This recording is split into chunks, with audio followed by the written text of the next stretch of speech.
Justice Hema committee റിപ്പോർട്ടിന് പിന്നാലെ ഓരോ ദിവസവും മലയാളത്തിലെ പ്രമുഖ താരങ്ങളെയും സംവിധായകരെയും പറ്റിയെല്ലാം പുതിയ പുതിയ ആരോപണങ്ങളും അനുഭവ കഥകളും വന്നു നിറയുമ്പോഴിതാ ഒരു കാലത്ത് യുവാക്കളുടെ സിരകളിൽ ലൈംഗികതയുടെ വെടിമരുന്നിന് തീക്കൊളുത്തിയ പ്രശസ്ത നടി ഷക്കീലയും എത്തിയിരിക്കുന്നു ചില തുറന്നു പറച്ചിലുകളുമായി.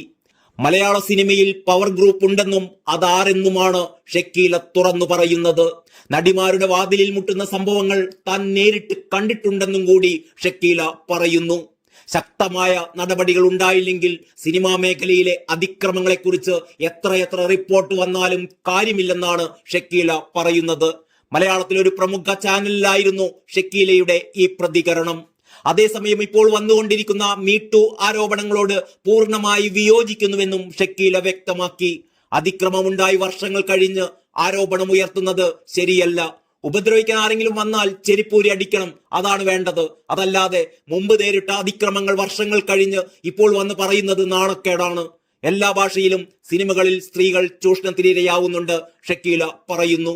മോഹൻലാലും മമ്മൂട്ടിയുമല്ലാതെ വേറെ ആരാണ് സിനിമയിലെ പവർ ഗ്രൂപ്പ് എന്നാണ് ഷക്കീല ചോദിക്കുന്നത്. മുകേഷും ദിലീപും അടക്കം ചിലരൊക്കെ ഉണ്ടെങ്കിലും ഇരുവരും തന്നെയാണ് മെയിൻ പവർ ഗ്രൂപ്പ്. പണ്ടുകാലത്ത് വസ്ത്രം മാറാനൊന്നും സെറ്റുകളിൽ സ്ഥലമില്ലായിരുന്നു. ഒരാൾ തുണി പിടിച്ചു തരും, ഞങ്ങൾ വസ്ത്രം മാറും. ഇപ്പോൾ കാരവനൊക്കെയുണ്ട്. വസ്ത്രം മാറാൻ വേണ്ടി മാത്രമല്ല കാരവനുകൾ ഉപയോഗിക്കുന്നത്. അവിടെ എല്ലാം നടക്കുന്നുണ്ട്, ഡിന്നറും ലഞ്ചും സെക്സും എല്ലാം. നടിമാരുടെ വാതിലിൽ മുട്ടുന്നത് താൻ നേരിട്ട് കണ്ടിട്ടുണ്ടെന്ന് ഷക്കീല വെളിപ്പെടുത്തുന്നു. ഒരു സിനിമ, അതിന്റെ പേരോർമ്മയില്ല. ആ സിനിമയിൽ കലാഭവൻ മണി ഉണ്ടായിരുന്നു. പമ്പയിലായിരുന്നു ഷൂട്ടിങ്. അവിടെ ഒരേ ഒരു ഗസ്റ്റ് ഹൗസ് ആണ് ഉണ്ടായിരുന്നത്. ഞാനൊരു വീട്ടുജോലിക്കാരിയായാണ് ആ സിനിമയിൽ വേഷമിടുന്നത്. അതൊന്നും ഞാൻ ഷക്കീല എന്ന സ്റ്റാർ ആയിട്ടില്ല.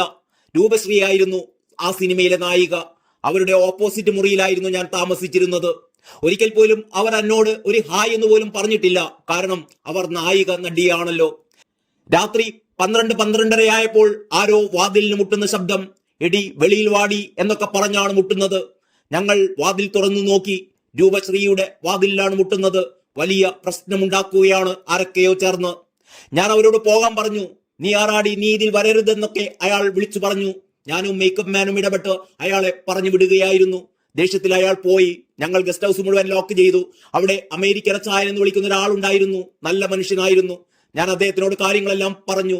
ഈ കുട്ടി എങ്ങനെയെങ്കിലും രക്ഷപ്പെടുത്തണമെന്ന് പറഞ്ഞു. അദ്ദേഹം ഇടപെട്ട് പുലർച്ചെയോടെ രൂപശ്രീയെ ട്രെയിനിൽ കയറ്റി വിടുകയായിരുന്നു. അവരുടെ സീനുകളൊക്കെ കഴിഞ്ഞതായിരുന്നു. ഷക്കീല പഴയ അനുഭവങ്ങൾ പങ്കുവച്ചു. News desk, Kalakaumudi.